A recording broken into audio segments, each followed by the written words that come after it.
In this series, I would like to introduce you to explorations in GA4. Explorations are a really nice way how you can build more advanced reporting or even analysis directly in your GA4 account. In GA4 explorations, you can create visualizations that are not really available anywhere else besides the exploration part of the user interface. So you won't be able to recreate these in standard reports, for example. In this video, I would like to show you where you can find them and introduce you to the interface because it's slightly different what you might be used to from the standard reports. You can find GA4 explorations by clicking on the Explore button in the main menu, and it will bring you to this screen where you can actually create a blank new exploration. You can choose also from the predefined templates or choose one from the template gallery, but for this video we will just create a blank new one. After you created a blank exploration, you will be redirected to this screen. First of all, make sure that you name your exploration, otherwise you will have a bunch of untitled explorations in your GA4 account and it will be pretty difficult to understand what is what.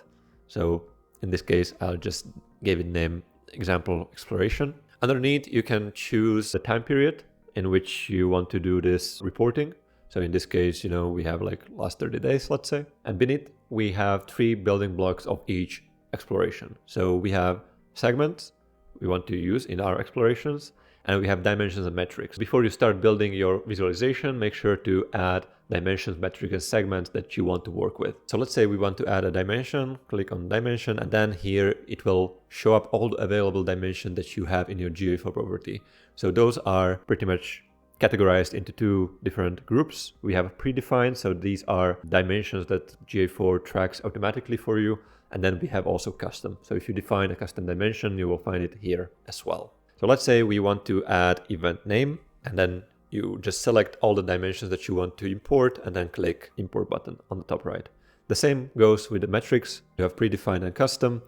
And let's say we want to add event count and we import it just like that. Now we can use event name and event count in our visualizations within the exploration.